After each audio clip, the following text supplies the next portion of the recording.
मैं चली, देखो प्यार की गली, मुझे रोके ना कोई, मैं चली।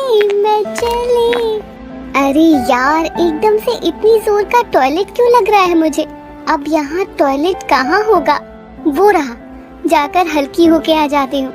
अरे ये क्या कर दिया तूने? उठ, जल्दी उठ। मानसी की माँ उसे झिझोरने लगती है और मानसी की आँख खुलती है तो वो खुद को अपने बेड पर अपनी माँ के साथ पाती है और खुद को गीला देख कहती है, मर गई, आज फिर से बेड पर ही शूशू निकल गया। तुझे कब अकल आएगी? इतनी बड़ी होकर हर रात बेड गीला कर देती है। अरे अब तो तेरी शादी भी होने वाली है, कम से कम अब तो ये आदत छोड़ दे। माँ, ये सब मैं जानबूझकर थोड़ी करती हूँ, मुझे लगा मैं सच में टॉयलेट में हूँ। हे राम, अब क्या होगा इस लड़की का? हर रात बेड गीला कर देती है, कितनी बदबू आ रही है कपड़ों में से। जाकर नहा ले और बेडशीट बदल लेना। मानसी को बचपन से ही बेड गीला करने की बहुत बुरी आदत थी। वो चाहकर भी रात के समय अपने शूशू पर कंट्रोल नहीं कर पाती थी, इसलिए हर रात उसका बेड गीला हो जाता था। वहीं अब मानसी की 1-2 दिन में शादी थी, लेकिन अब भी उसकी ये आदत गई नहीं। शादी वाले दिन कमला की माँ शादी के जोड़े के साथ मानसी के लिए एक डायपर लेकर आती है, जिसे देख मानसी कहती है, माँ ये क्या है? ये डायपर है। मैं नहीं चाहती कि तेरे पति को भी तेरे बेड गीला करने वाली आदत के बारे में पता चले, इसलिए शादी के लहंगे के नीचे ये डायपर पहन लेना, ताकि रात को सोते वक्त तू बेड पर सूसू ना करे और बेड गीला ना हो, वरना तेरे ससुराल वालों को भी तेरी इस बुरी आदत के बारे में पता चल जाएगा।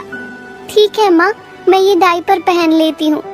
कुछ घंटों बाद मानसी की शादी रोहित नाम के एक लड़के से हो जाती है और शादी के बाद मानसी अपने कमरे में रोहित का इंतजार कर रही थी और कुछ देर बाद रोहित कमरे में आता है और उसका घूंघट उठाकर कहता है, लगता है आज चांद मेरे कमरे में आ गया है, तभी मेरे कमरे में आज इतनी रोशनी चमक रही है।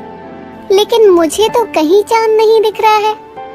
हट पगली, मैं उस चांद की नहीं, इस चांद की बात कर रहा हूँ जो मेरे सामने है। रोहित की बात सुनकर मानसी शर्मा जाती है और धीरे धीरे रोहित मानसी के करीब आने को होता है। तभी मानसी उसे पीछे धक्का देकर कहती है, वो मुझे नींद आ रही है, मैं सोने जा रही हूँ। अब इसे क्या हो गया? शायद सच में थक गई है।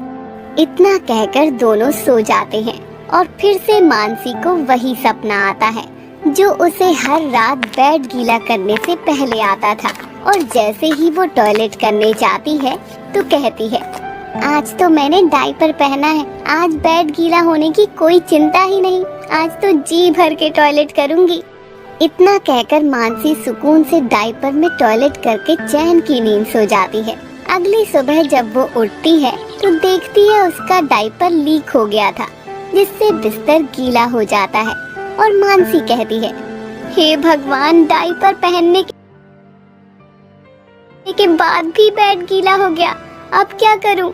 अगर किसी ने गीला बेड देख लिया तो मेरी बहुत बेइज्जती होगी, कुछ तो करना होगा। अपने पति के उठने से पहले ही मानसी अपने हाथ में पानी का गिलास लेकर खड़ी हो जाती है और तभी रोहित की नींद खुल जाती है और गीला बेड देख रोहित कहता है, अरे मानसी, ये बेड कैसे गीला हो गया है?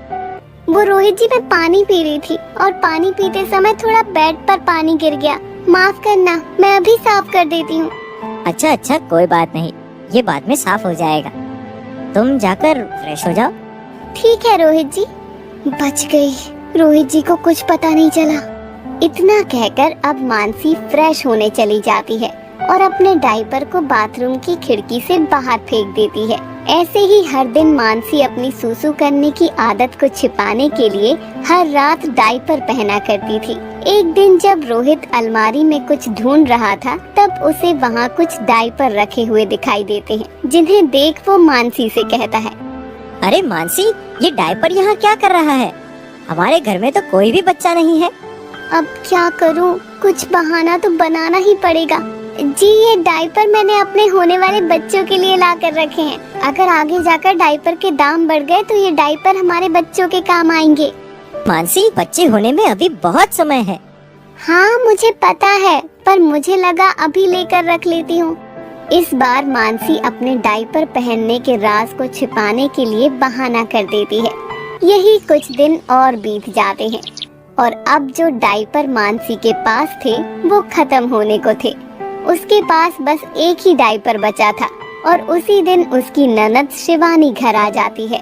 रात के समय उसे अपने भाई के घर रुकना पड़ जाता है, लेकिन उसके बच्चे के डायपर खत्म हो जाते हैं और वो कहती है, भैया अब मैं क्या करूं? सोनू के डायपर भी खत्म हो गए और ये डायपर इसने गंदा कर दिया है।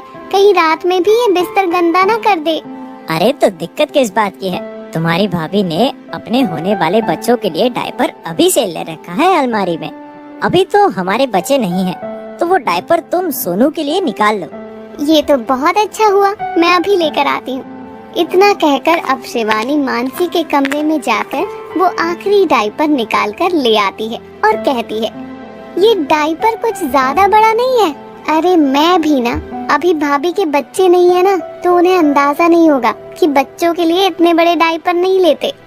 इतना कहकर अब शिवानी उस एक डायपर को भी अपने साथ ले जाती है और अपने बच्चे को पहना देती है। रात के समय जब मानसी डायपर पहनने के लिए अलमारी में डायपर लेने जाती है तो देखती है कि वहाँ डायपर नहीं होता और वो घबरा जाती है। जिसके बाद वो रोहित से डायपर के बारे में पूछती है और रोहित उसे शिवानी के बच्चे के बारे में बताता है। ये सब सुन मानसी परेशान हो जाती है और कहती है, अब मैं क्या करूं? अगर आज मैंने डायपर नहीं पहना तो सबको मेरी बुरी आदत के बारे में पता चल जाएगा। अब कुछ करना होगा। इतना कहकर अब मानसी पूरी रात जागती रहती है ताकि गलती से भी बड़े बेड पर सूसू न कर सके। लेकिन फिर भी रात के समय उसकी आंख लग जाती है और वो बेड पर ही सूसू कर देती है। और जब अगली सुबह रोहित की आंख खुलती है तो उसे मानसी के बारे में पता चल जाता है और वो कहता है, अच्छा तो डायपर हमारे बच्चों के लिए नहीं तुम्हारे लिए था, यानी तुम रोज रात को डायपर पहनकर सोया करती थी। मुझे माफ कर दीजिए रोहित जी, ये सब मैंने जानबूझकर नहीं किया। दरअसल बचपन से ही मुझे बेड गीला करने की बहुत बुरी आदत है। मैं चाहकर भी टॉयलेट करते समय उठ नहीं पाती हूँ, इसलिए मैंने सोचा कि आपको मेरी इस आदत के बारे में पता ना चले तो मैं डायपर पहनकर सो जाती हूँ। लेकिन आखिर में मेरा सच सामने आ ही गया। अगर ऐसा था तो तुम्हें मुझे पहले बता देना चाहिए था ना। चलो हम आज ही डॉक्टर के पास जाते हैं और तुम्हारी इस बीमारी का इलाज करवाते हैं। इतना कहकर अब रोहित और मानसी दोनों अस्पताल जाते हैं और डॉक्टर से मानसी की इस बीमारी का इलाज करवाते हैं। और कुछ समय बाद मानसी की बेड गीला करने की बीमारी ठीक हो जाती है और उसे कभी डायपर पहनने की जरूरत नहीं पड़ती।